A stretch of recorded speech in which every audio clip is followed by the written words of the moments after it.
সবসময় মানসিক কষ্ট থাকেন, সূরা আদ-দোহার এই আমলটি করুন। ধীরে ধীরে বদলে যাবে আপনার জীবন। কখনো কি এমন হয়েছে সব কিছু ঠিক আছে, তবু মনটা অদ্ভুত ভারী লাগে?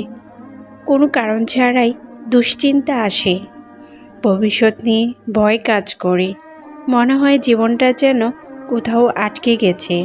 অনেক মানুষ এই অবস্থার মধ্যে দিয়ে যায়, বাইরে হাসে, মানুষের সাথে কথা বলে, কিন্তু ভেতরে ভেতরে একটা অজানা কষ্ট বয়ে বেড়ায়। এমন সময় কোরআনের একটি ছোট সূরা আছে, যেটি আল্লাহ নাজিল করেছিলেন ঠিক এমন একটি মুহূর্তে, যখন একজন মানুষ গভীর মানসিক কষ্টের মধ্যে দিয়ে যাচ্ছিলেন।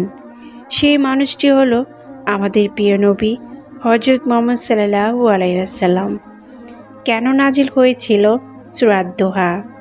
এক সময় কয়েকদিন পর্যন্ত ওহী নাজিল হওয়া বন্ধ ছিল। এতে নবীজি খুব চিন্তিত ও বিষণ্ণ হয়ে পড়েন। তখন কিছু মানুষ বলতে শুরু করেছিল, মনে হয় আল্লাহ তাকে ছেড়ে দিয়েছেন।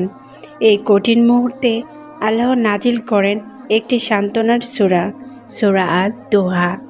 এই সূরার মধ্যেই আল্লাহ নবীজিকে আশ্বাস দিয়ে বললেন, মা ওয়াদ্দাকা আকা রাব্বুকা ওয়া মা কালা। অর্থ, তোমার রব তোমাকে ত্যাগ করেননি এবং তোমার উপর অসন্তুষ্টও নন।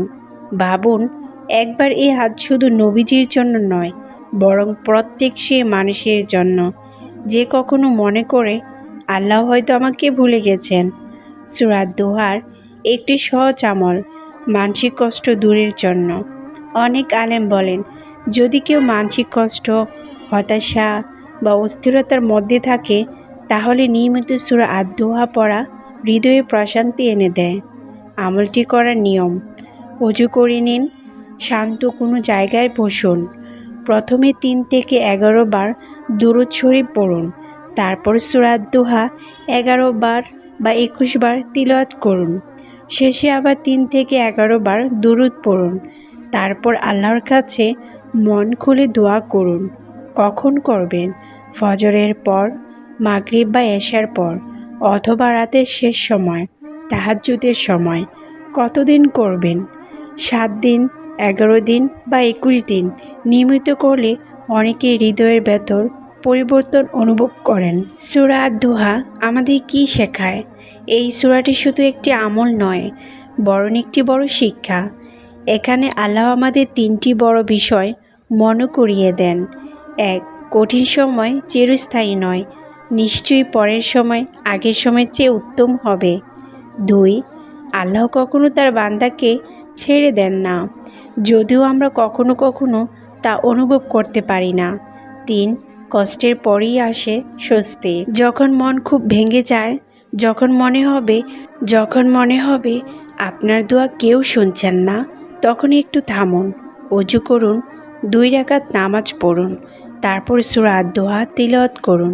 হয়তো আপনি সঙ্গে সঙ্গে কোনো বড় পরিবর্তন দেখবেন না, কিন্তু ধীরে ধীরে অনুভব করবেন আপনার হৃদয়ে ভেতরে একটা শান্তি নেমে আসছে।